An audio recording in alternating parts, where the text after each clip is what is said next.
Hello everyone. सो इस video के अंदर हम लोग बेसिकली डिस्कस करेंगे बॉक्स साइजिंग को। बॉक्स साइजिंग क्यों इतनी इंपॉर्टेंट है सीएसएस के अंदर और इसके अगेन आपको क्या हेल्प देती है बॉक्स साइजिंग। सो चलते हैं स्क्रीन की तरफ और इसकी यूटिलाइजेशन को समझते हैं।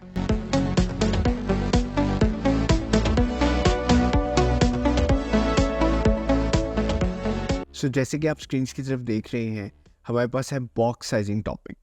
बॉक्स साइजिंग की यहाँ पे डिस्क्रिप्शन है, the CSS box sizing properties allow us to include the padding and a border in an element total width and height।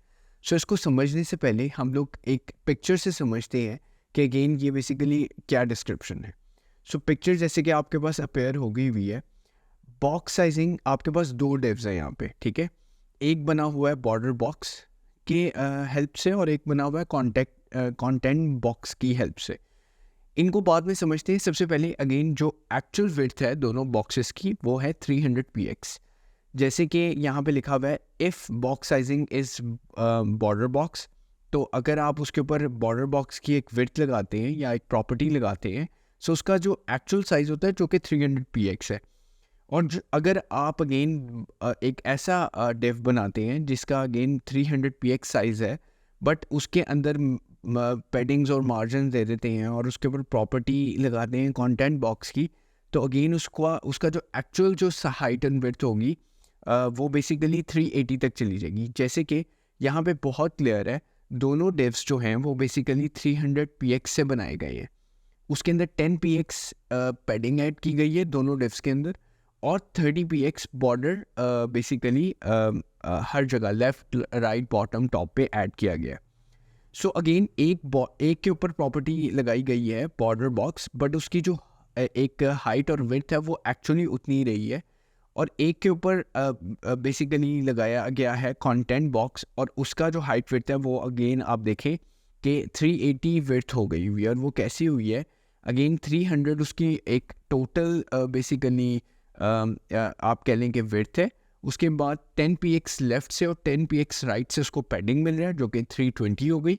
और उसके बाद 30 px उसमें और ऐड हो रहा है फ्रॉम लेफ्ट अगेन आपका बॉर्डर जो है, और अगेन 30 राइट से ऐड हो रहा है, तो ये 60 हो गया। तो अगेन 300 + 20 + 30 60, जो कि 30 ऐड हो रहा है बॉर्डर, जो कि इक्विवेलेंट होता है 380 के। अगेन इस अप्रोच से हम लोगों का जो एक बॉक्स होता है वो 300 का नहीं रहेगा जब पैडिंग्स और मार्जिन अप्लाई हो जाएंगे उसके ऊपर, आई मीन बॉर्डर्स। सो वो 380 तक का बन जाएगा। सो दूसरे हैंड पे अगर आप देखें कि बॉर्डर बॉक्स अगर आप प्रॉपर्टी दे देते हैं तो वो बेसिकली पैडिंग्स और मार्जिन को अंदर काउंट नहीं करता, वो बेसिकली एक उसकी विड्थ को ही देता है। सो इसका प्रैक्टिकल एग्जांपल करने के लिए हम एडिटर की तरफ चलते हैं और यहाँ पे एक फ़ाइल बना लेते हैं बॉक्स साइजिंग के नाम से। बॉक्स साइजिंग .html के नाम से मैं एक फ़ाइल बना लेता हूँ और एम्बेड टैग को यूज़ करेंगे और हमारे पास बॉक्स साइजिंग हम लिख देंगे। सो यहाँ पे हम बेसिकली एक डेव बना लेते हैं। अगेन दो डेव्स बनाएंगे। सबसे पहले तो एक डेव नहीं बनाएंगे और दोनों को अलग अलग CSS देंगे। सो यहाँ पे मैंने box 1 और box 2 बेसिकली क्लासेस दे दी हैं। और अगेन इसके अंदर आप डिपेंड करता है लॉरम एक टेक्स्ट लिख दें। ये काफ़ी लंबा हो गया बट हम इसको थोड़ा सा छोटा कर लेंगे और इसके मल्टीपल कॉपीज़ बना लें। सो ये बेसिकली आपके पास एक टेम्पलेट सा आ गया। सो हम अपने बेसिकली फर्दर यहाँ पे स्टाइलिंग भी दे देते हैं, बट स्टाइलिंग देने से पहले हम अपना सर्वर ऑन कर लेते हैं और ये भी देख लेते हैं कि इवेंचुअली ये किस तरह से अपेयर हो रहा है। तो ये बहुत स्ट्रेट फॉरवर्ड अपेयर हो रहा है। सो इतना स्ट्रेट फॉरवर्ड भी नहीं होना चाहिए, हमें इसको थोड़ा सा स्टाइल देना है।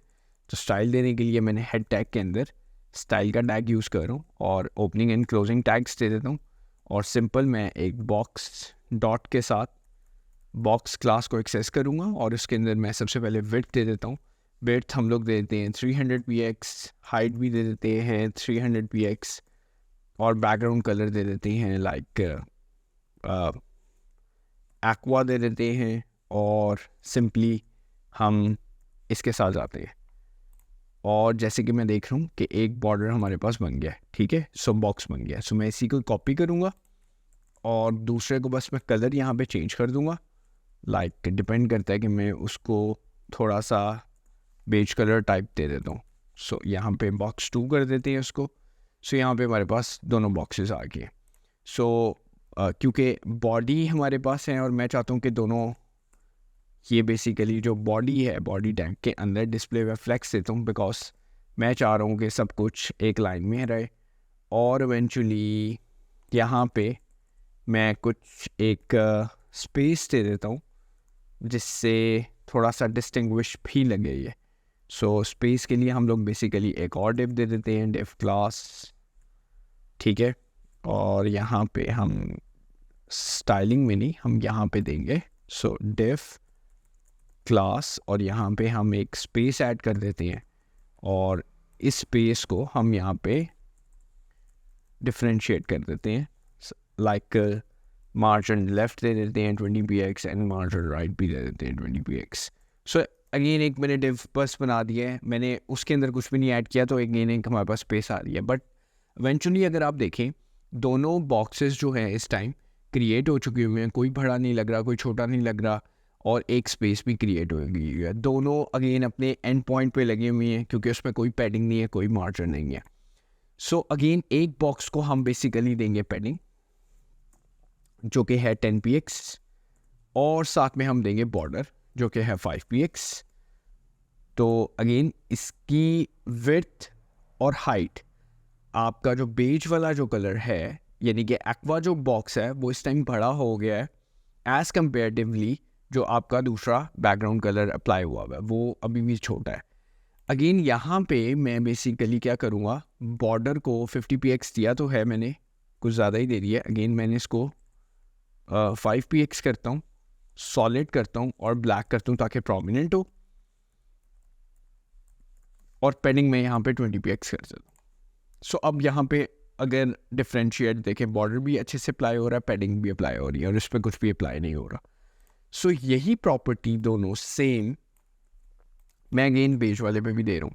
ठीक है, अब दोनों इक्वल नज़र आ रहे हैं. ठीक है, बट यहाँ पे मैं क्या करूँगा, बॉर्डर साइजिंग की प्रॉपर्टी दूंगा, और मेरे पास यहाँ पे दो प्रॉपर्टीज़ है. अगेन एक को मैं दूंगा बॉर्डर बॉक्स, ठीक है, नीचे वाले को, और ऊपर वाले को मैं दूंगा बॉर्डर यहाँ पे कंटेंट बॉक्स. सो अगेन आप डिफरेंस देखेंगे, जो हमारे पास मैंने एक्वा जो हमारे पास डिव था जो बॉक्स था उसको मैंने कंटेंट बॉक्स की प्रॉपर्टी दी. कंटेंट बॉक्स इसी तरह ये है कि उसका मार्जिन पैडिंग बॉर्डर पैडिंग और विड्थ और हाइट उसकी कैलकुलेट करेगी. लेकिन ऑन दी अदर हैंड जो मैंने बॉक्स साइजिंग के अंदर बॉर्डर बॉक्स दी है, इसके अंदर ना तो पैडिंग इंक्लूड होगी ना ही आपका बॉर्डर इंक्लूड होगा, सिर्फ आपकी हाइट और विड्थ बॉक्स की वो इंक्लूड होंगी, एंड दैट्स इट. सो ये प्रॉब्ली ये चीज़ है जो कि आपकी बॉर्डर बॉक्स जो आपका बॉक्स साइजिंग है ये CSS के अंदर CSS 3 के अंदर इंट्रोड्यूस की गई, और ये इस चीज़ को कंट्रोल करती है. सो जहाँ पे आपने एक्चुअल उतने हाइट और विड्थ का बॉक्स बनाना हो और उसको कंट्रोल करना हो, सो आप बेसिकली उस डिव को या उस बेसिकली सेक्शन को आप बॉक्स साइजिंग के थ्रू कंट्रोल कर सकते हैं.